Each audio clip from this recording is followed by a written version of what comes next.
All right. I now call to order our January council meeting, our first meeting of 2018. I recognize Councilman Eric Nash, who will lead us in the invocation. Let us pray. Dear Lord, thank you for letting us all gather here this evening. Thank you for the beautiful weather that we've had the past 2 days. Lord, we thank you for allowing us to live in such a beautiful and small, quaint town. And bless the decisions that are made tonight to be pleasing in your sight. In Jesus' name we pray. Amen. Amen. We now invite you to join us in the Pledge of Allegiance. I pledge allegiance to the flag of the United States of America and to the republic for which it stands, one nation, under God, indivisible, with liberty and justice for all. Thanks so much. Council President Thompson will be unable to make it tonight, and Mr. Green is coaching and will be arriving late, I understand. We will get on with our agenda, and the first item of business is an advertised public hearing for our second attempt at a community development block grant for the East End housing project. Mr. Van Orbeck or Ms. Wilson, or both. Maybe both. As you know, we're reapplying for the East End grant. We are again applying for a $1.4 million comprehensive project. The project will have water sewer, as we well know, that the town has discussed going on and doing. There is a housing element and there is a drainage element. I don't have a final budget. We are holding tonight a public hearing to receive citizens' input about the desires, wishes, needs for the neighborhood, and I'll do my best, or Yvonne do her best to answer questions, and we're asking, and this is a statutory required public hearing as part of the process. The application won't go until the month of March, so next month we'll have a final budget before you have to vote on the actual submittal. And there is a community input meeting this coming Thursday, the 25th, from 6 to 7 o'clock. And what's the location of that? It's your place? It's 7 o'clock. 7, it's a 7? Yes. Okay. I will have a meeting conflict that night. I was planning on coming, but for some reason I had in my head 6 to 7, but 7 to 8:30. okay. All right. Where? At the LCCDC. Oh. Anyone here tonight who wishes to speak for or against our second attempt? What did the town last time applied for? How much and what did we pledge? We pledged the largest local amount, I believe, ever for a town grant. Last year we applied. Last year the town committed itself to $667,000, I believe, in sewer.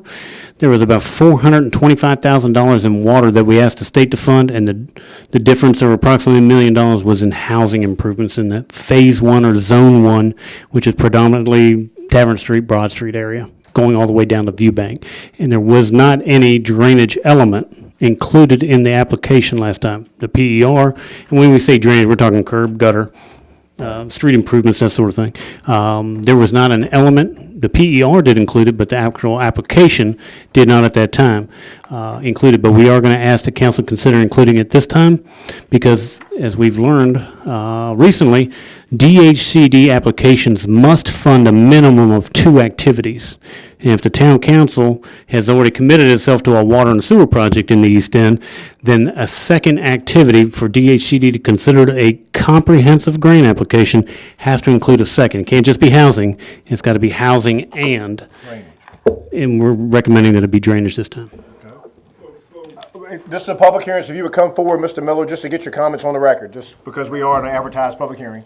It's Nathaniel Miller of East Broad Street.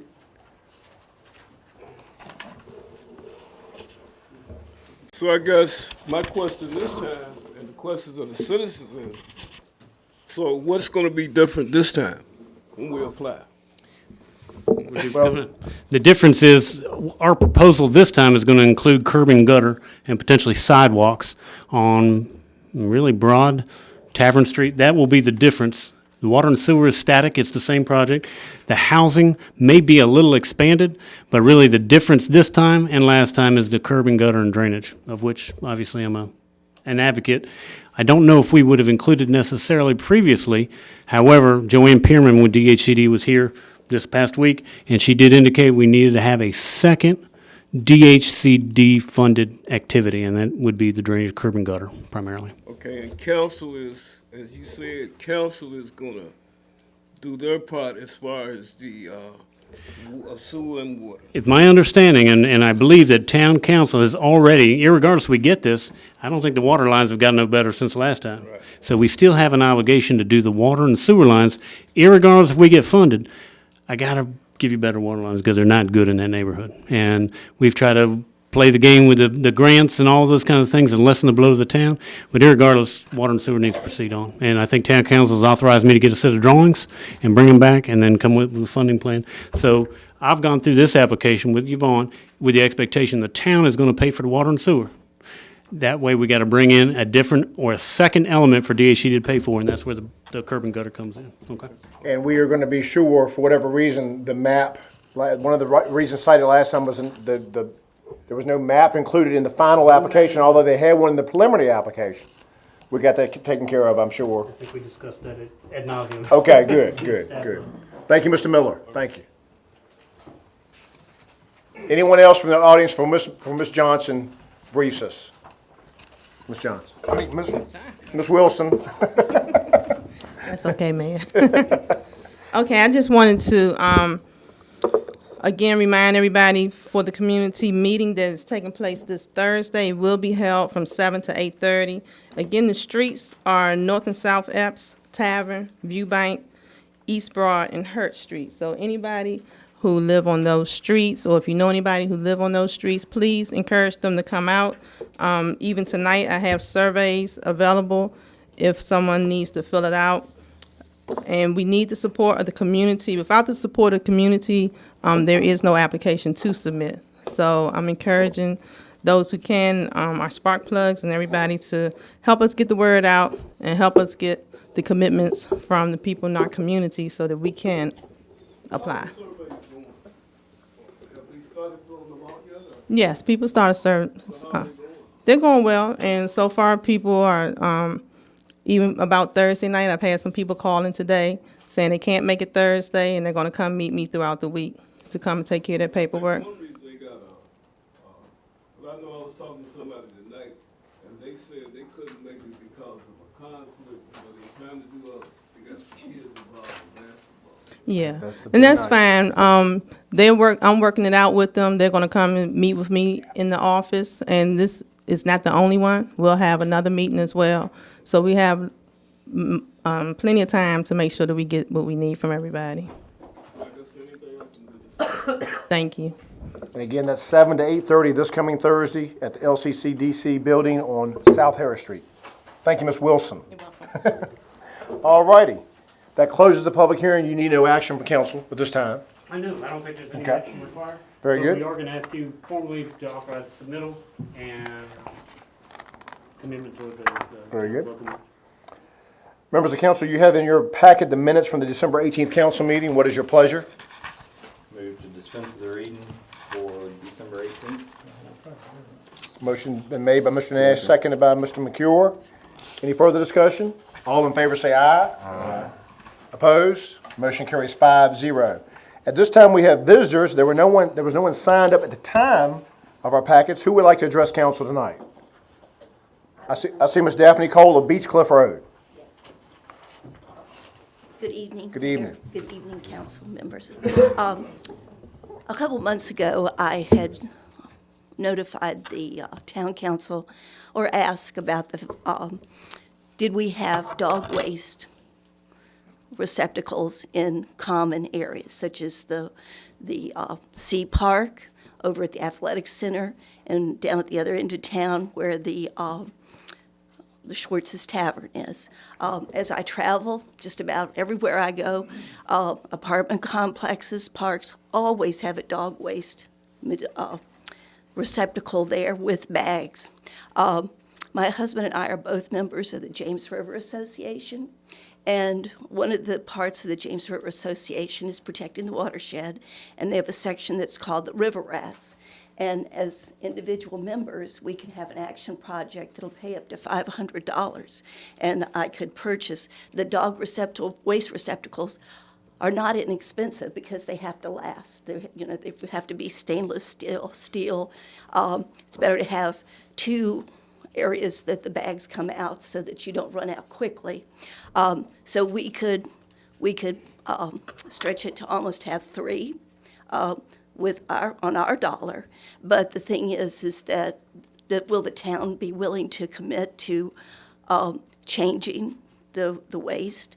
Would they be willing to replace the bags? If not, maybe we could just put one out. Some of the reasons that I'm concerned about the dog waste, there's 10 of them. And Well, let me just a segue Yeah, you go real ahead. quick, just to make sure we understood. You're saying the organization of which you're a member would provide up to $500 per station? it would be for my husband and I. He would get 500, I would get 500. We would actually put the money up and purchase it, and then they would reimburse us. Okay. So you would get, with each one of the stations, you'd get maybe some bags that go along with it. So you'd have to determine, maybe Okay. you just want to try one or so on. Okay. I think the main concern is she's just making sure that the town will be willing to pay for the bags in the future once the. And also, I need permission. I mean. Correct. Town property, yeah, right? it's town property, because if you're not interested, then I was thinking I may ask Crenshaw Methodist Church to put it right out on their front yard, because people are walking up and down the street with their dogs without bags, and these are the reasons that I'm concerned. First of all, dog waste is an environmental pollutant. According to the EPA, 2 or 3 days' worth of droppings from a population of about 100 dogs can contribute enough bacteria to temporarily close a bay and all watershed areas within 20 miles for swimming and shellfishing. I wanted to ask the town manager, when we have problems with the water, is it E. coli? Is one of the problems when we get it? Okay. That's the bacteria. Yes, it's the bacteria that is found predominantly in dog waste. Pet byproducts can harm your health. Many don't realize it, but dog waste often carries parasites, bacteria that can be transmitted directly to humans and make them sick. You're in public areas, Sea Park, the athletic fields, the Schwartz's Tavern. We have a lot of people traveling through there, and so we need to bear that in mind. Plus, it's washing right into the stormwater drains and polluting our water. And we're paying for that. Now, contaminated waste can make your dog sick too. When pets become sick, the contagious waste can be passed through their deposits and into the yard. The longer infected dog waste stays on the ground, the greater the contamination becomes. Many people don't know that. When the waste is not picked up, pets have a high risk of catching infections over and over again. It doesn't just disappear. This is for people that are taking care of their lawns and they think they just kick it over or rake it to the side. Oh, no. Or chop it up with a lawnmower. Yes, there it is. So it doesn't disappear. Bacteria, worms, and other parasites thrive in unattended waste, eventually breaking down into the soil, washing into our water supply. Roundworms, for example, is one of the most common parasites found in dog waste. They have a different name. And it can remain infectious in contaminated soil and water for years. Not too long ago, we were out on the East End, and we were in the yard, and the yard is covered in dog waste. And it's right next to the storm drain. So it's just washing off that yard. And I guess they think it's okay. A lot of people say a dog is an animal. That's natural. But unfortunately, that's not true. It is, they are natural, but their waste, the dog's waste, is much more highly concentrated in nitrogen, and infection is, E. coli is one of them too. Now, so mowing over doggy deposits, just thought I'd mention that, does not solve the problem. Running doggy deposits over a lawnmower may seem like a perfectly dog disappearing act, but just because you can't see the waste anymore doesn't mean that it's not there. Children are at risk. Children at play don't often wash their hands, and most don't realize the potential hazards of coming into contact with waste that's been left on the ground. The bacteria and the parasites found in dog droppings are most commonly passed to humans by touch. A number of people take their dogs out to the public school and run their dogs out there. Right. So perhaps we need to put one near the school. But again, location would be something that you would have to consider. Maybe we would start with 3, and maybe the town would contribute some more. Just one thought. I like I said, No, appreciate go all your the list. Very educational. I got 2 more. I think the I think maybe the best we can hope for, knowing the council I can do, maybe if council, and the Buildings and Properties Committee is not here, but I certainly would assign this to his agenda. I think probably if we pick one spot, if the council's interested, and really publicize it, that would gauge whether or not people are going to do it. The one thing I've been distressed with, having sat in these meetings since 1990, that in 2002, that the town passed a scooper ordinance. I see a lot of good Blackstonians walking with the little plastic baggies, but I see an equal number or greater number that are walking. Of course, an officer, with everything they have to do, has got to observe the act in progress, but I've often wondered, not to sound like my father, but if you see somebody walking a dog and they don't look like they even have anything with them, it may not be the worst idea to say, hey, did you know? But no one on council or this mayor wants to be known as the poop czar. I mean, is it worth, you're talking about, a small amount compared, bag-wise. You've got a citizen that's willing to put forth the $500, and why not just approve it? And, bags, how hard is that for the town to, I think it's a goodwill effort for the town to It's gonna say, be making sure it gets. It's service. It's Yeah, service. well, yes, the town would have to go by and pick And up. maintaining these spots on a, now, well, we pick up trash, this is forever now. we pick up trash cans in the park. Yes, see, it's funny, because where I go, I see them frequently, but a lot of you aren't familiar with them at all. But actually, at the top, it talks about the fact that pet waste is dangerous, and that you should have your dog on a leash, and you should clean up for your dog. Then down below it is the station, which has the bags that you pull out. There's as many, you can even have 3, so that you have 3 rolls going, so that you don't have to change it as much. And then below that is a container that's stainless steel and painted galvanized. And then that's where it's not big enough for you to throw great big trash in there. It's designed for the dog poo, and the dog poo must go in there. If you just put out the bags, then what you're going to find is the dog poo wrapped up in plastic thrown over in the park somewhere.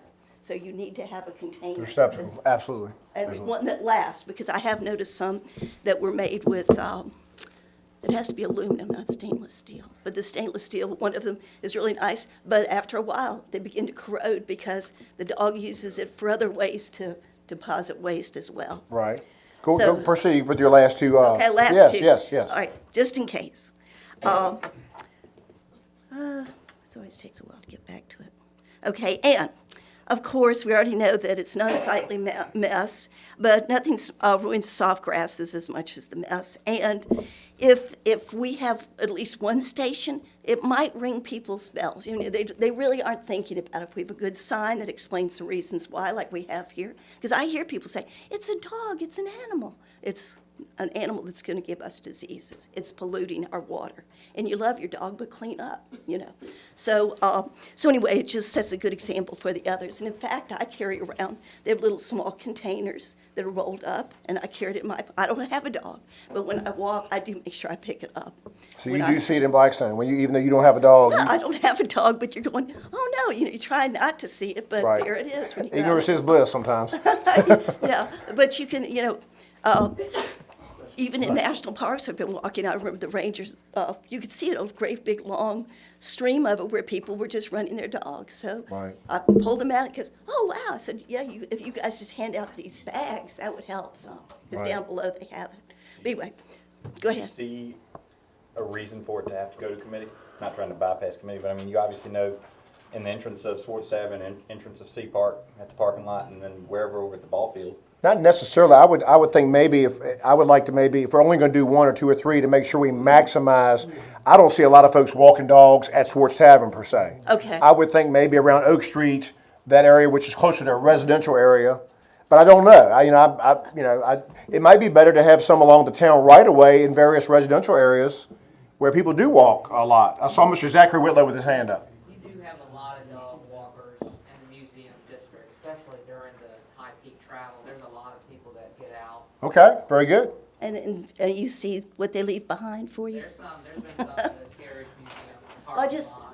Okay. Well, I felt like that covered both ends of the town, that there are people down that end that walk their dogs, and so that's just kind of a common area that's owned by the town. Is what I'm An thinking. extra dimension of life on the prairie, perhaps, Mr. Whitlow. Mr. Moncur had a point he wanted to make. Okay.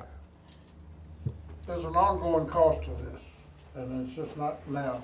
But there's another problem to look at. We've got a problem all over town. If we do, then this cost ought to be borne in the cost of a license to have a dog in the town with enough money from everybody who's got animals to support this thing if we're gonna do it. Now, it's very easy for us all to feel very good tonight or tomorrow night or another night, and for Philip to say, we'll get the board to do this. But it's like everything else, it's going on forever. And it needs to, if it's worth doing, it needs to be sustained. Very good. I would prefer to go, for this to go to Buildings and Properties Committee, and Oh, I yeah. prefer I'd rather measure twice as We cut. did table this before, didn't we? No, we sent it to committee. Y'all haven't met yet. The committee, This is the Yes. first time I've presented. I did send information. yes, and we out there. appreciate that. But because I wanted to let them know ahead of time, and unfortunately, I was out of town the last two town council meetings. Right. So I'm here today, and I'm pretty tired because I went to the General Assembly early this morning. That'll and wear so anybody just- out. Yeah, so I'm just back from there, again, talking about water safety and conservation. Because it starts here, but we have to also deal with it here. So, we can make a big step, and it would be less costly, Mr. Moncur, rather than trying to process water that's been contaminated with E. coli, that we're cleaning it up. Well, I'm not arguing the fact, I'm just Okay. arguing the fact that it's very easy for us to say this is another people problem. Or a service. That the town needs to assume responsibility for. Right. It's a people problem that people need to assume the responsibility for. That's true. So we want the policemen to arrest the people that are doing Well, it? Would I that work said- better? I didn't say that, you did. Oh, yeah, well, I'm just wondering, because you see, it's a people problem, so I'm assuming that, Well, is it a people problem or not? yeah, I would think Well, so. then It's one of those situations where in society, unfortunately, when there are, it's a shame really that you have to pass a law to do the common decency. We passed a law in 2002, it's not being done, but maybe this will incentivize or by education, encourage those to do that, that's where I think you hit the home run. I think Mr. Moncur also is making a good point. It's a service that's gonna have a perpetual cost, not a significant cost, but one that, you don't want to be known as a town that doesn't empty its receptacles. You want to make sure we do Yes. this right. So I'm going to Absolutely. this is referred to Buildings and Properties. We want to thank you for your educational and proactive efforts. Okay. And we will have a report at the February council meeting, which will be Right. the fourth Monday. Right, and I appreciate you listening to me and Yes, listening to the absolutely. information that we have, because that's what I thought, in trying to figure it out, should we ask service organizations, could they help out? They could, they could even have their little name across the top, Blackstone Veterinary. Well, that's not a service, Right. but they could have a little plaque that they are sponsoring that for that Absolutely. month. Again, like you say, how do we keep that going, whatever Right. the Exchange Club Also, we have a problem with holds, and stray that's into animals. that. Stray dogs Anyway, in this. so, I understand. Councilman Scott's also raised a good point that Blackstone, to this day, we still combat, we have a problem with stray animals, even though the county now has 2 animal control officers. And I saw Mr. William Mitchell, yes, sir, briefly. When we were having a police cookout over on Oak Street, I told the guy, don't bring the dog there. He brought the dog out and the dog pooped right where we were cleaning, fixing the food in that area. Yeah. So we need some control, and our awareness is the best thing. Let people know what they got to do, I think it's gonna work out. Thank you, Mr. Mitchell. Thank you, Ms. Cole. Okay, and I know you thank me, but the other thing was, if you don't want the stations, maybe we could just use the money to put a billboard outside of town that has a picture of a dog that says, scoop your poop, and these are the reasons why, clean up. It will certainly catch attention. It will certainly get your attention. And also, the county needs to do something as well, because in talking to service organizations, they're saying, well, and really, like you say, people from nice neighborhoods that you would think know better, but they said, I don't clean up after my dog, because I'm not in town, I live in the county, and they don't feel any responsibility, and they're much closer to a water. To the water stream, watershed, right. So I was just thinking, I don't know what'll happen here. Well, the Should other I thing just that's happened in forget it? society, other things happened in society 40 years ago, when Blackstone was motivated to do his dog confinement, which is a good ordinance. I bet you if you did a census count of pets 40 years ago and the census of dogs and cats today, we've got 3,600 people. I bet you we've got 1,500 dogs and cats or more.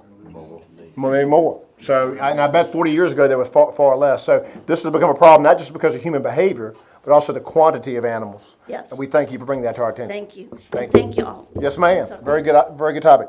Who else would like to address council? I believe Charlie Daniel or what? And Mr. Daniel, I want to apologize to call you back, and I just saw you tonight, and I'm like, I didn't call you back, and I Maybe you're still trying to get the paper. no, it's been out. I apologize for that. I think you want to address the topic of maybe noise and/or four-wheel drive vehicles. We can have a team effort here. And, sir, I'm sorry, I'm not sure. Neighbor, he moved from Norfolk to get out of the noise, and he moved into it. What's your name, sir? Steve Kopchak, 201 Pleasant Drive. Very good, very good. Thank you so much, Mr. Daniel. Well, to start with, the noise. In other words, at night, you've got music from, say, 11 o'clock at night till 5 in the morning. You can't sleep. This man's got to work. And he keeps me awake, my wife awake, and also during the day, at our age, we'd like to rest a while, you know? You've earned that right. But when 1 o'clock comes, they're gonna get out there on those four-wheelers and run till 4 or 5 o'clock in the afternoon. And you can't get no rest. And I've called the police, they've come up there and says they've talked to him. One police officer said he gave him a ticket for running up on the back wheels, I think. So anyway, when you call the police, they say they come, but whether they do or not, if they do, the four-wheelers are still running. I will say this just as one who listens to a scanner way too much. I do hear the noise complaints all over town, especially Nottoway Avenue, and I hear the officers go, I'm en route. And then if you wait to hear they're going to make an arrest or whatever, and they'll say, gone on arrival. By the time the police get there, it's almost like some of the violators have a scanner, and they're listening, because I do hear the police go immediately. Yeah. But again, this is a two-part problem. You've got a four-wheel ATV issue and a loud music. Do you know where the loud music is coming from? It's in their car, or either they've got speakers on outside the house. So you're hearing it. Okay, so you don't know really where the loud music is coming from, for sure. Well, it's coming from the same place that four-wheelers are, from the same house. I live a distance through the woods, and I've been wondering where it comes from, and now I know that. I mean, you can hear the four-wheelers running all the time.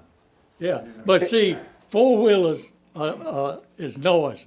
If you read it violates the noise ordinance. If you can hear the sound beyond a property line, if it's not a wind chime or a church bell, it's a violation of the town ordinance. all right, well, why can't the police do something about these four-wheelers?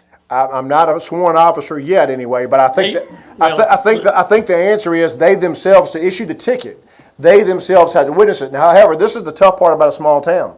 If you are annoyed enough by it, and you know who the violator is, you can swear out a nuisance warrant on your neighbor, and that stinks in a small town because you're forever enemies. But sometimes that's what it takes to change behavior. I mean, I'm freewheeling here, but I believe I'm on target. Town attorney shaking her head, yes. Mr. Mayor? Yes, please. I don't believe it should get to that. I think that I agree. There shouldn't be selective enforcement. I think that every time that they were dispatched to that location, the police did go, and they talked to the individuals. They would turn the equipment off. As a matter of fact, Mr. Scott went up there once, I believe, up on top of the hill, and that was just for the music. Okay. And like Charlie said, I moved here from Norfolk. I lived there for 14 years. I never called the police on anyone until I moved here. And I've called over 20 times. That's disappointing. I'm very sorry about that. That's funny. I've heard now in that vicinity of town, I have heard at one time a squealing dirt bike on Sunday afternoons, but that appears to have ceased. Sir, that was like on South Main Street. That was a little closer to town. Yeah, that was close. Yeah, but it used to annoy me a good quarter, half mile away. But see, another thing too, one of the officers told me that they could not do anything about it till the town got an ordinance saying that you can't ride four-wheelers in town. But I don't see why you need that when you got it right in there. The noise. I think you can ride four-wheeler on your own private property. The Yes, issue sir. that people get in trouble in Blackstone is when they ride it on the streets. That's a violation of law. And people have been caught doing that, I know. Yes, sir. Four-wheeler's the issue. I think Charlie's right. It applies more to The noise. The noise. The noise. 26-51 covers the noise. I could care less if he's riding an airplane up there, but I shouldn't be listening to it for 10 hours a day at that level. And I know 26-51 doesn't specify a time, doesn't specify a decibel level. Any time, any citizen that's created a nuisance, they're in violation. That's exactly right. And I think it's a waste of a fraud, waste and abuse of the city's money by me having to dispatch policemen to enforce this law when they can be out handling, bigger and better things. Let me ask you one other question. I want to put you on the spot. Have y'all, because apparently the violators here are known, has anyone gone on a goodwill mission or effort to say, hello, I'm your neighbor? Sir, I'm just sir, asking. Sir, I'm going to put it this way. I was a federal cop for 4 years. I was nominated block captain, and I told Mr. Scott this story. I was nominated block captain simply because of my law enforcement background. There was an individual that came home at 11 o'clock at night, music blaring. I felt obligated to go talk to this individual because, you know, houses are kind of compacted. I walked halfway down to his house, and something told me, don't do it. Don't go talk to this guy. So I turned around and I went back home. Within 2 minutes, there was a dead Norfolk police officer. The guy had AK-47. There were 60 rounds flying. It is not my job or my duty to go approach an individual that I don't know. That is why I pay the police. That's one reason I won't go to him. I know who it is. Okay. Well, I would like to now ask, let me see if this is going too far. Could we designate or ask our police chief to make contact with this household and inform them of the ordinance, and let that be warning number one? Yeah, Investigator Murphy, I know that this has been an issue. I've been there myself. I believe Mr. Daniels is right. There was some confusion with maybe some of our newer officers that didn't know that the noise ordinance is what they should have enforced. That should have been corrected by now. I went down there myself with Officer Farley, and we issued a summons for the noise from the forward. Now, that's still an ongoing problem. Just call the police department. I haven't heard of anything since then, but we can definitely take care of it. How long ago was the summons issued? It was probably prior to Christmas. December 22nd. has it been adjudicated in the court system yet? Not yet. 22nd of December, I believe it was. Okay, so they'll hear it will be coming up soon. Sir, this was, I'm gonna bore you for You're not boring me at all. This is I live not far from y'all, and this is totally new information to me. for 2 minutes because this is what I listen to for 8 to 10 hours a day.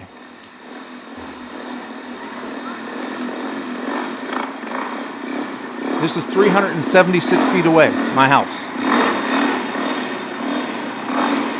I can go sleep.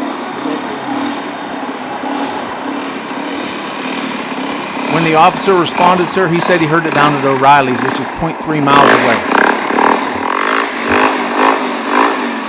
What time of day was this roughly? Not that it matters, I'm just curious. This was at See, night. Johnny Cole, you know where he lives. Yes, sir. He can hear it. I called him to come. I'm surprised, I see Mr. Cole quite often, I'm surprised we have not talked about this, but I want to ask if anybody, Sergeant, could you, investigator, could you make sure the chief, I know you've already written a ticket, but could we mention to the people that this has been discussed at town hall? Yes, sir. I've been taking notes. Okay. Thank you, investigator. Thank y'all. We apologize. Listen, Thank you, welcome Mr. to Mayor. Blackstone, and we apologize to you for having to endure this. All right, thank you. Thank you, counsel. Thank you. Thank you. Well, we have had two topics tonight that we were not expecting. What is the third topic tonight? Anyone else would like to address council? This is always educational. This is what it's all I've about. had people come up and say this. Amen, brother. That's what it's all about. That is what local government's all about. Seeing no other visitors, we will now have our fire chief's report. Chief Tomer has been. The fire trucks are allowed to make noise, Chief. Going, just want to let you know. You may. Not during the Christmas parade. Really light agenda today for me. The big thing is the FEMA grant. I was hoping to have it in today, but it'll probably be this week for that to be processed. I want to say I sent approximately 15 letters out to state, local, emergency services, the governor, to try and get support for the project. It is a $1 million grant, is the max that they'll give a community our size, so it's a hefty chunk of money. We need it, because otherwise I don't know if we can get a ladder truck without it. I agree. You have an update on the command vehicle? They sent some pictures, we did some stuff, but they're putting it together. I'm hoping by the end of February it'll be in, and all that money has already been allocated, so. Very good. Set aside for it. Very good. Can we refer to committee for fire and water the burn building with the outstanding money that is, I don't want to sit on that too long. Okay. There's money that's in the burn building that the town nor county have any access to. I think that- Jesse can probably address it tonight without having. What is the amount of money roughly? Was it like $17,000 or? That's what is rumored. Okay. no one knows. No one knows. And it's, the only people that are in the burn building commission there are fire departments of Nottaway County. But Okay. we don't get to touch that money. It's Time our for- building though, why not? Time for an audit. I can give you a little bit of an update on Sure. that, or at least a little bit of a background on that for some explanation. So we can hear you. Well, do you wanna see yours and then I'll? Oh, I'm sure I could probably jump in with certain aspects Okay, yeah, of this also.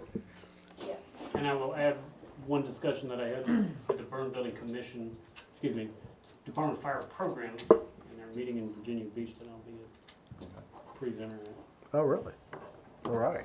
Down there that day. Town attorney. And Chief, feel free to chime in anytime that you want.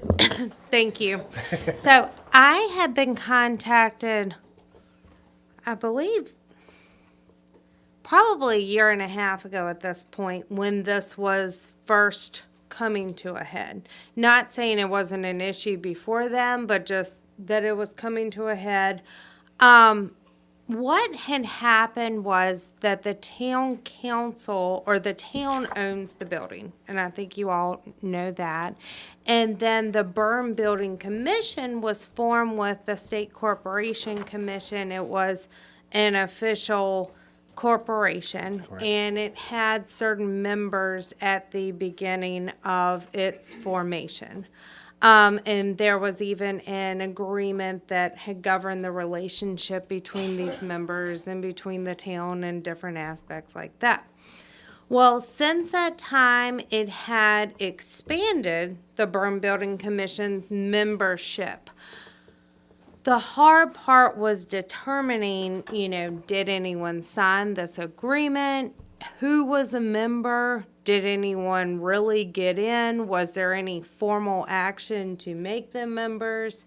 And then just as quickly as it had expanded, because at one time it was, Dinwiddie, Prince Edward, and several, fire That's correct. departments in those. Well, as quickly as it expanded like that, it seemed to contract almost as quickly.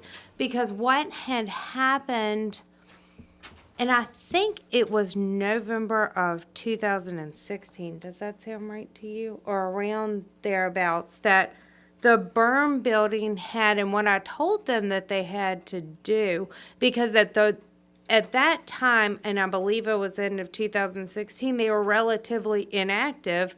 They had this money in the account, and they said, well, what can we do? And my legal advice to them was, well, in order to get this money out of the account to do whatever you want to do, that there's going to have to be some formal dissolution, or at least the other departments are going to have to waive any claim that they would have to this money. Because you don't want to get rid of the money, and then one of these members comes back and says, well, what about my share of the money? Right. You just gave it to the town or did whatever they were going to do with it. So back then, what was done is all of the departments were contacted, regardless of what their membership status was, because it was very hard to tell. And so it was better to be safe than sorry. Contact everybody, just get everybody to sign off.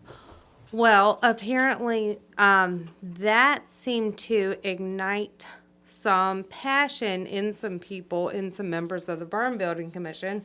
They had a meeting at the Crew Fire Department, and at that time, the members decided that they did want to keep the Burn Building Commission as a going concern. And then I believe it was maybe not that much longer later, all of a sudden, all of those members are not members anymore. It seems that the only members, and you may want to correct me here, are members in Nottaway County. And so then it becomes the question of, well, where are we now? What do we need to do going forward? What exactly does need to be done to dissolve it? Have the other members relinquish their rights? And so they probably at least need to sign some sort of formal document saying we're done, Right. you know. And then the concern is, at least from my standpoint, I don't know what the concern would be with the burn building commission or whoever's left of it, is, well, you know, we tried this a year and a half ago and nobody wanted to sign the letters, and then it kind of got reconstituted. So at least from my standpoint, there may have been some development since I was apprised of it. That's kind of where we are at this point. And what, yes. Didn't we get letters from some of the departments saying that they no longer wanted to be? Yes, there are letters from some of the departments saying, and I have those letters, and the Burn Building Commission also has I mean, copies that- of those That money was letters as given well. from the other localities and us as well to fund that burn building. So I don't think they have the right to that money. They gave it to the burn building. I mean, I don't want to take it as the town of Blackstone. It needs to go back to that building out there. It does. I think we had a fire water committee meeting with the members that were still involved in it. It was Drew, Michael Smith. Myself and Draper, I believe. Yeah, came in into one of our meetings and discussed that they still wanted it, that they wanted the money, if I remember correctly, Just let it go to Nottaway County. to go back into the burn building for upkeep. But lingering out there, I remember in '05 when the commission was formed, because the building opened around April of '06. You had Rice or Farmville, you had Dinwiddie. How about a letter saying, dear former members, this is to advise you that we are reconstituting, and we will be using the $17,000 for the burn building of which you are no longer a part of. We don't control their money though, do we? They've got it. We don't have the That's the money. thing, we don't have it.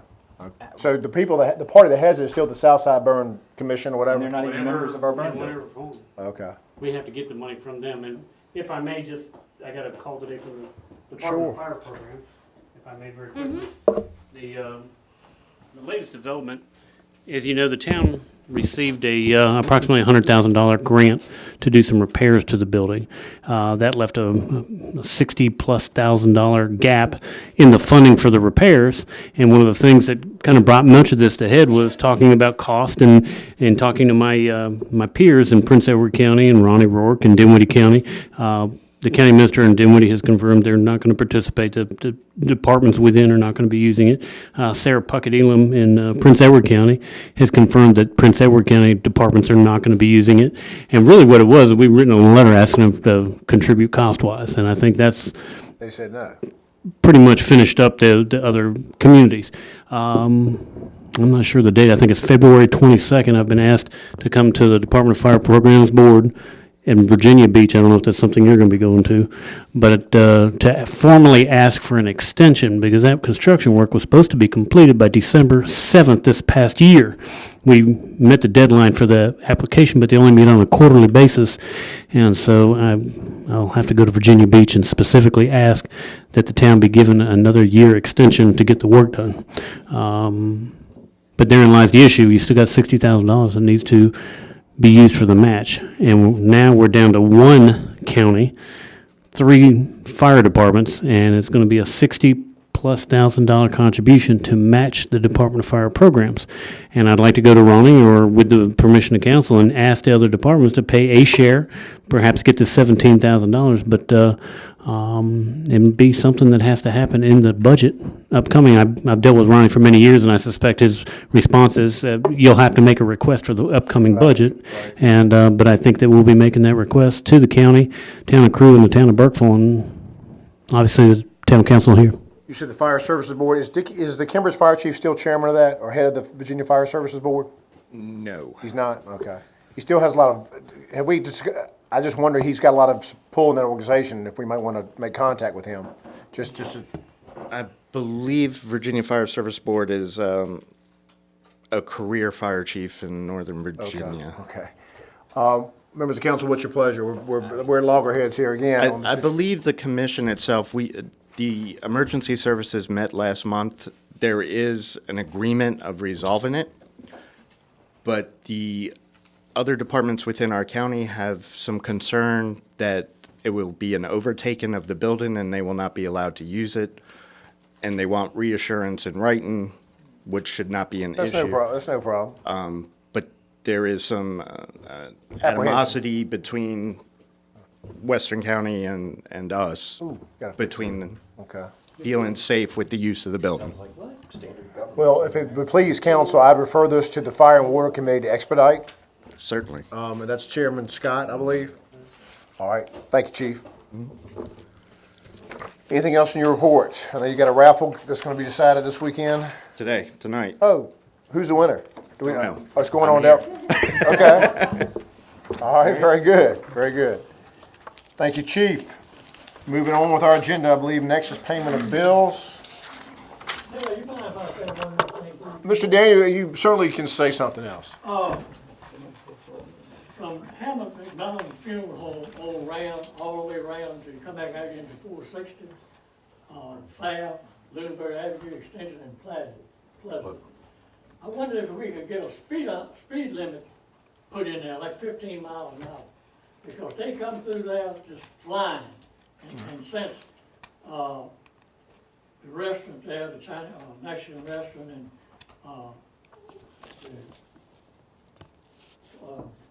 Will's place there, they use that road more, Okay. go in and out.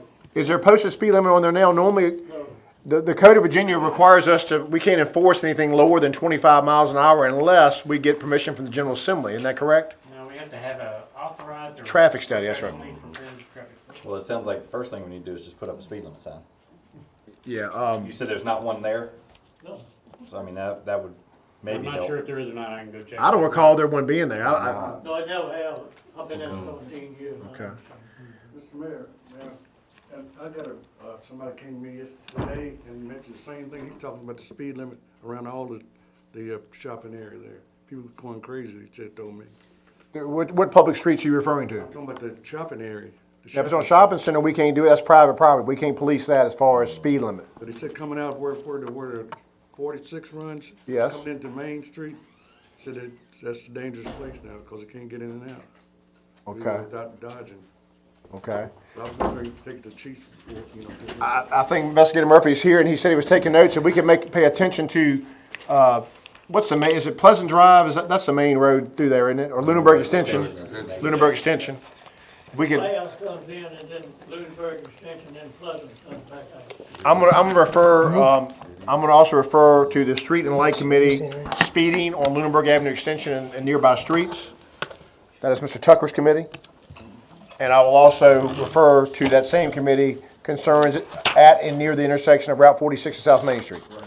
Very good. Thank you, Mr. Daniel. One car has been through that fence there and one motorcycle since I've been there. Couldn't Good. get that turn. My goodness. I'll tell you, people are not driving better, are they? We got faster internet and faster cars, don't we?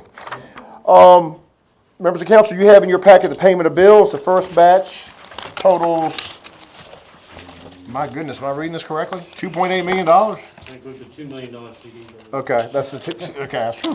$2,807,004.66. Is there a motion? Move to approve.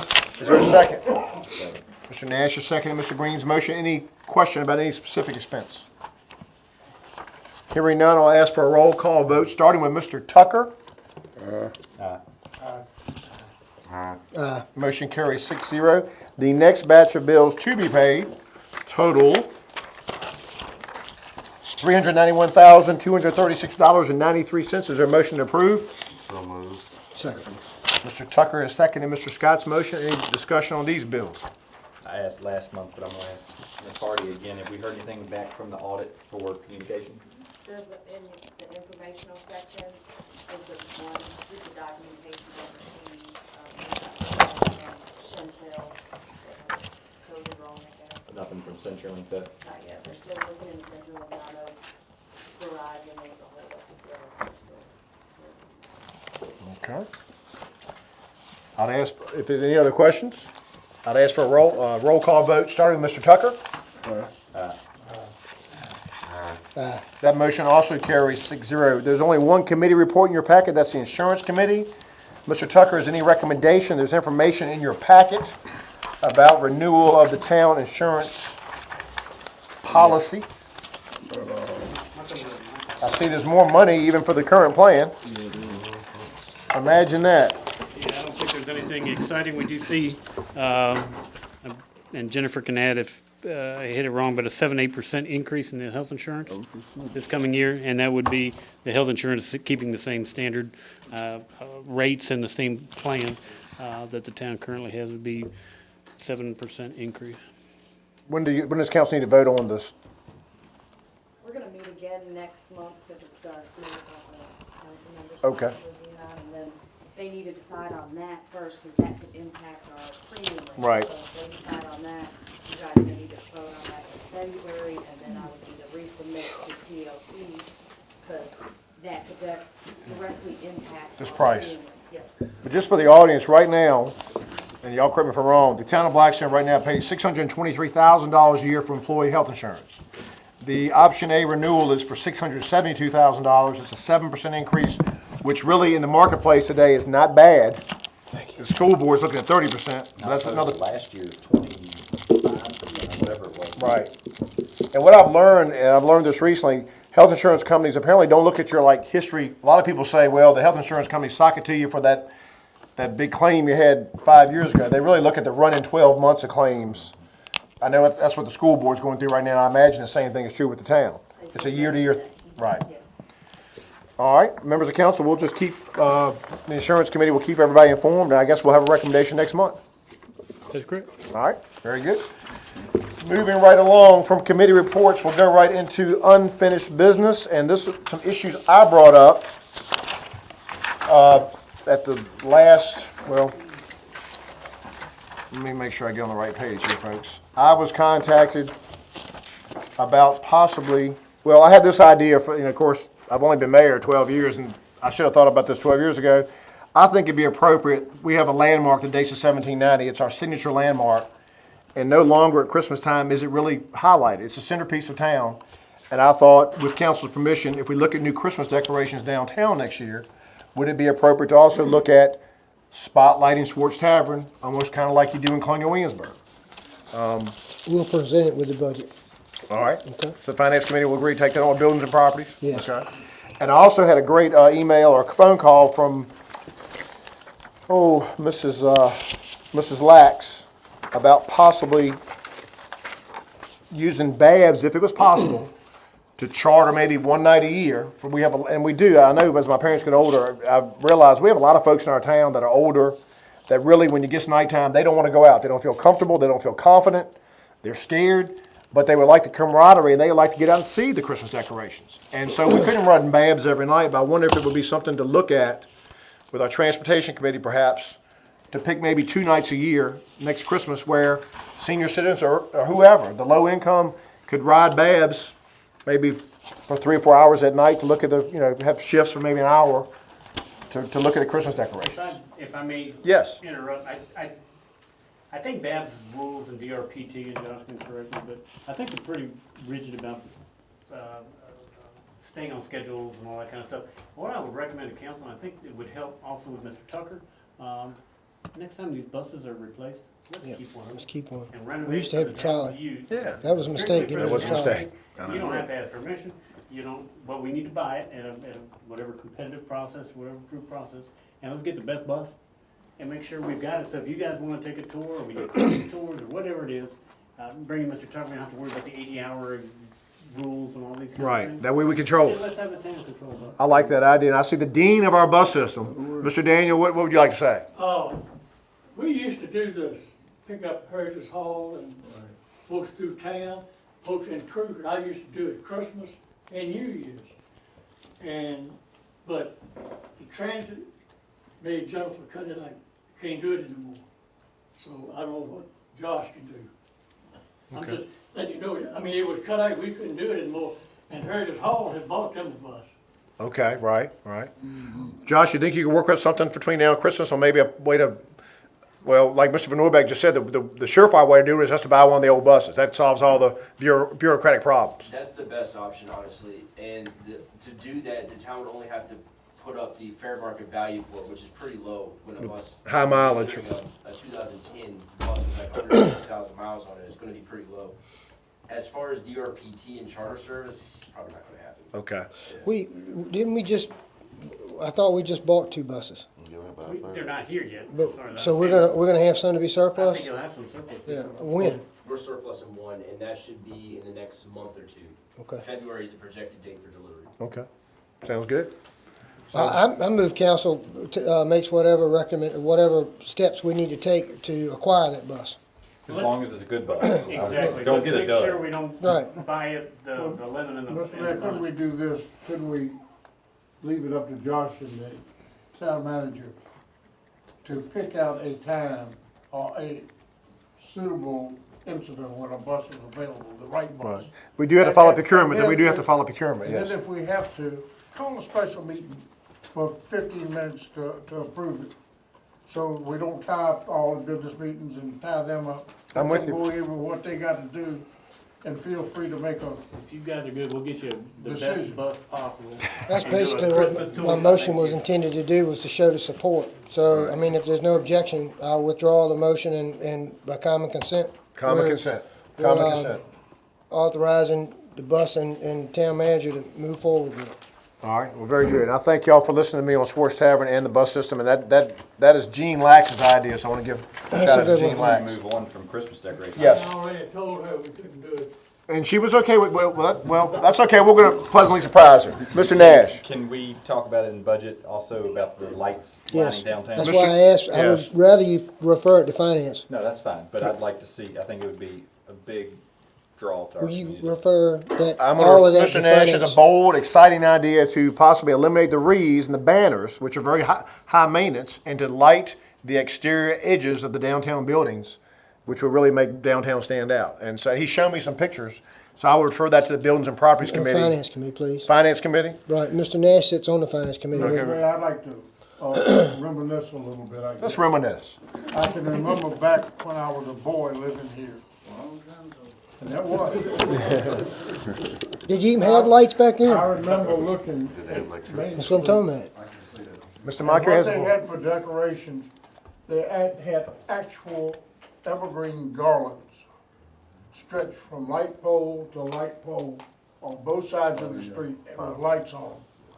And then you talk about something that'll stay in your memory and pretty. That was, now, it may be prohibited now label-wise, and just making the garlands today would be a, these were true, My age, I can remember that. these were true evergreen garlands. I did not know that. I did not know that. That's Just come up. But, Does any of Mr. this come Nash up? is right. This, anything that can make you remember that many years, it got to be. It must have been good. Well, not to mention the fact that the wreaths that we have date to 2001, and even with the replacement of the bows a few years ago, those bright red bows do turn orange pretty quickly. Yeah. So you referred it to accountant finance. I refer Christmas 2018 to the accountant finance. Christmas time. All right, moving right along, we have unfinished business number 2, revised bus budget for FY 2019. Mr. Worrell?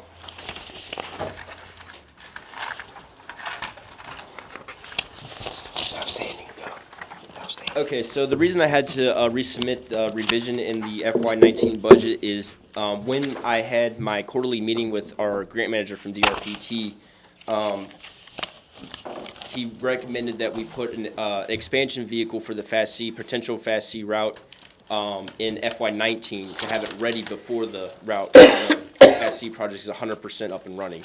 So that's the revision I had to make, is one additional bus. What's that bus gonna run? It'll cost 5% of the local match would be $3,250, but an overall cost of $65,000. Okay. Well, it's budget. Very good. Who would like to move to approve that? I'm so moved. Mr. Green has moved, Mr. Scott is second. Any further discussion? I will ask for a roll call vote, starting with Mr. Tucker. That motion carries 6-0. Thank you, Josh. You don't know the actual route, I guess, do you? There was a study done, and there was actually 2 potential routes suggested with a little more in-depth study, I guess. We can figure out which one would be best. They did recommend one, though, but there are 2 on the table. A copy of the study's available if you guys want to look at it. It was DRPT paid for the study. Correct. To be done. And make a note too, over the past few years, we've been putting, every time we sell a bus, we put the bus money in a separate, can't say account, but a separate line item in our reserve. So that 3,500 or that 5%, it's already paid for. So we just keep that as a revolving fund to match our bus purchase. One thing this may affect the route, may not. I've heard all kinds of rumors and speculation about the West Gate, which is currently open during the daytime now. But I've heard some reports that the West Gate might be totally shut down because of FASC. I don't know if that would affect. That was actually one That's of not. the. I see the commander shaking his head. Another false rumor. No intent. The only gate that won't be serviceable once construction's done is the entry off of Route 40. And that's just a construction gate right now, Deering Road. Okay. So Excellent. Once construction's finished, the two gates that we use right now, it's our intent to maintain those operational and available just like they've been. Beautiful. Thank you, Commander. Thank you. All right, Josh, thank you for your help. Absolutely. Excellent. Next, we have an issue I'm not that versed with, a mobile light agreement, but the town manager will tell us all about it. We have a representative. Mobility. I have to see mobile light. What made me think about mobile light? Mobile high test and mobile light. Some of you guys may remember we have been approached about providing right-of-way for a company to put in a particular tower. I think our first selection was Lunenburg Avenue, and then we've gone back and forth between the water tank site and then ultimately using existing streetlights. Our utility poles. One of them is at the intersection of 6th and Academy, and the other one is near Dr. Bradshaw's office on, I guess that's West Tavern and South Main Street. And those are the sites. There's an agreement in your book. Cheryl is here to make presentation. Tessie's also here. She's reviewed the contract and has some recommended changes, modifications, that sort of thing that are in your board pack as well. And Hold on before we get started. Also, in your packet, if you're reading there, originally when we were talking about this, we were told that we could possibly get up to $250 per pole per year. But when I talked to the lady that actually did the contract, I guess she's the lawyer. Yes. Yes, ma'am. She says 250 no. She said the highest they will go now is $75. Per year, per wanna pole? use And our that's not what she said. This is what the lawyer said. Okay. She didn't say this, but the lawyer said 250 is no. This is for two poles. No, it's per pole, Per pole. per pole. Yeah, but with two poles being considered. Currently, yes. Mayor, I'm confused. Who has the jurisdiction to set this price? The jurisdiction on some of the fees is state mandated and federally mandated. General Assembly? Some of them are state, some FCC. of them are FCC regulated. Right. On the application, you see where it says application fees. A and B, we have no control over. Those are regulated fees that we cannot change. The one that they're discussing is in 3 where it says annual fees. We have that's the one where we can, $75.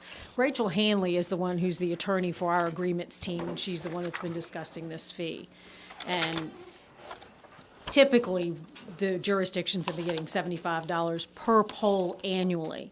Now, we have two proposed, which is what we came at. There are more that we're probably going to be coming with, but the 2 that we brought with the agreement were the 2 that he just told you about. Can you explain to us what exactly That was my these question. attachments for? What Well, This that's is why Cheryl, and what's your last name? My name is Cheryl Taylor, and What's it I'm gonna with look like Mobility. on top? Because it's in front of my house and it's gaudy, I don't want it. Okay, well, that's kind of what I have this here for. This has got a couple of pictures on it and some drawings. This is what they call a small cell project. Everybody who's normally looking at these things are used to these really big 10,000 square foot tower sites. Now, there's a difference between the tower sites, which are your traditional cell tower sites, which are usually anywhere from 120 to 400 feet tall. Right. This is not what these are. These are attachment sites to existing utility poles.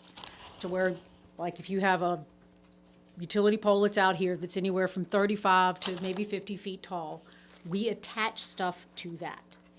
And these weigh about 60 pounds, is about all the equipment weighs.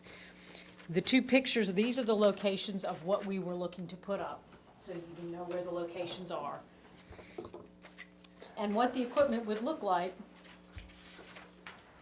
and about the size of what you would see on the pole, is represented in the drawing that you see. Basically, what you would look like, it's gonna look like power equipment, with an 18-inch antenna at the very top, and that's all. So it is. visually, not going to be anything shocking to the eye. Let me ask you this: the big towers that we're all familiar with that really cropped up in the 1990s. You know, they go like 15 to 20 miles. What is these little attachments that you're advocating how far would they send a What signal out? these do is that the big towers, they go so far and they range this way. But what happens was when you have that tower that sits here, it goes, there are obstacles in the way. This part down here and whatever happens to be in the way, these fill in those coverage gaps. Okay. So that when you're behind the building over here, you can still use your cell phone. Right. This is also going to be for the 5G, which is coming everybody's way, so that your sons and daughters can still be using Facebook when they need to be sitting at home and, posting whatever it was that they ate for dinner. So, and that's what it's for. This is what's coming. The cell companies, be it AT&T, Sprint, Verizon, whoever it is, are not building as many of the large towers because they take up such a large footprint. Right. So what they're doing is these small cell locations can be put in smaller locations. They can be put in urban areas without taking up as much space. They can be put on existing structures without taking up more right-of-way space, land space, anything else. And sometimes they don't always have to have the fiber. They can be used microwave. How much area do they cover? How much air? It depends on where they are and These how two much in Blackstone, obstructions. these two in Blackstone, what do you anticipate? Would they just fill in gaps in the town, or would they actually permeate out of the Filling county? gaps within within the town. Okay. And there are, I think, 3 more in this area that are proposed. All right. Let me ask you this. I don't know a lot about your company, but mobility, would you be, like, for example, I'm a Verizon customer, and there's some buildings in this town where I have to leave my building, I have to sometimes leave. Would that, do Verizon's y'all coming work your for, way, too. do you work for Verizon, or do y'all? Mobility is a multi-carrier. Okay, so you will help everybody. Yes, and we actually just build the infrastructure for whatever carrier happens to want it where they want. For instance, if you go into great. Walmart or Love it. go into Farmer's See it. Cafe, Before you act in haste. you got no cell service at all. In the back especially. Yeah. And what happens, We like, got so. two of this. It will help it tremendously. Because what happens is when you get into those buildings, you're inside of something that the big towers, they can't penetrate. Just going that. by, they're just going It's a above line you. of sight technology. So having these types of things everywhere are really going to help, which is what 5G and all of the new technology is aiming at. They're having a metal red too, is not going to solve that problem. No, and with us being here, you're gonna have people from Verizon, T-Mobile, AT&T, they're all going to be headed your way. Ma'am, I have 2 pools in my yard. Yeah. Let me ask you one other. Well, we'll have to talk, but if your poles are in the right of way, we might be able to talk to you. One other question. I know that people who have been lucky enough to host these big towers in their property have enjoyed high rent as much as $900 a month. Why is your fee, even though you're smaller, $75 or $100 for the year seems awfully reasonable? Mr. Manager, what is your comment on that? I mean, not that we want to gouge anybody. You're providing a very valuable service for our people. That I'll seems. be honest with you, I think that as a property owner and somebody who's dealt with cell phone towers in Amelia, which were all the rage back in the late 90s, the biggest part of it is the reason people are able to pay so much for those towers or were then is because of the co-location, and the value to the county was co-location for fire rescue and all those kinds of things at the time. This is a nominal piece of equipment the size of the So it's not- microphone. So you don't have an easement issue where someone's crossing your property. You don't have somebody accessing your property. You don't have those kinds of It's not interference. no visual clutter, really. There's really very little there. And the big tower, we were trying to entice them to go under our water tank. But apparently by engineering standards, they couldn't use the water tank. I thought that would be a good solution. But I think space on the water tank can be used, more than $75 a month. quite The most frankly. clutter I So see that- by those diagrams is actually on the bottom of the pole where the meter would be. Yeah, and the meter is probably the biggest piece of equipment we have. The radio head is probably about that big. And I take it when we talk meter, y'all will be paying for your own power, correct? Yeah. All of this stuff. Excuse me, I just glanced at the drawings, but it looks like it's about a 4-foot rise, is that about right? 4 foot over the pole? No, it's 18 18 inches. inches. 18 inches, okay. Like I said, I just kind of It's glanced gonna be at it. about the size of this microphone. Okay. But being lower is better. The device you're using, the lower you are, the better, because the big tower is just going over stuff. Yeah, and that's why what we're using is the attachments to these. The highest most of these are going, and we've only done 75 feet in like really rural areas. We have put up a 75-foot pole, and that's like in the middle of nowhere. Right. But everything else is 35 to 50 feet. This is good news. Members of council, what's your pleasure? Have you got a had, question. okay. Yes, sir. Electricity, lightning storms. We tie in, we talked to the gentleman, I forgot his name in utilities. Dan Martin. We have already spoke to him about, running the power to the existing power. We'll either run it overhead, if that's what we can work out with the utilities here. Okay. And they'll be replacing the poles, and we'll get the poles. How to the much tower. power do they pull? A maximum of about 3,500 kilowatts per year. We'd like to hear a higher number, being that we're selling it. Well, What if they just They're very put tiny. this down with solar power? That would be great. Well, I'm serious, as far as, We're getting off some. we're getting a little bit off. We're Sheree. Have This y'all is, had time enough to look at it? Yeah. Have you had time enough to look at it? members of council, what is your pleasure? I move to approve. Second. Motion been made to approve and seconded by Mr. Scott. And the fee is what? What is the fee in the book? $75 per year per location. Any, does the lawyer, does Tessa have any, Yeah, yes, and not trying to be mean? No. No, you're on the ball. I would recommend that it be approved with my suggested changes, and none of my changes really changed. All right, can you specify your changes? The only thing I would add is that it's for these two sites now. And let's give it a test run, see how it goes, and so specifically that the agreement as signed or as moved to these two specific sites. And these two locations, again, for the audience, are Sixth and Academy, Sixth and Academy, and then Tavern in South Main. Tavern in North Main, near Dr. Bradshaw's dental office. All right, I'll Excellent. amend my motion to approve for the two polls with the changes that the town attorney has made. And I did talk to Rachel today, the lawyer for mobility, and her and I went over Tessie's changes and discussed everything, and pretty much everything is good. It might not be the exact wording that Tessie had, but, like the insurance, they were good with that. They would include us, and they would include the last part of your thing, Tessie, about, any other changes would have to be in writing and stuff like that. So it might not be exactly Tessie's, but, and they said that their lawyers would redraw up the contract and have it corrected, and we'll get you to look at it again before we sign it. So is that good? Well, if that's the case, do we need to move? If it's gonna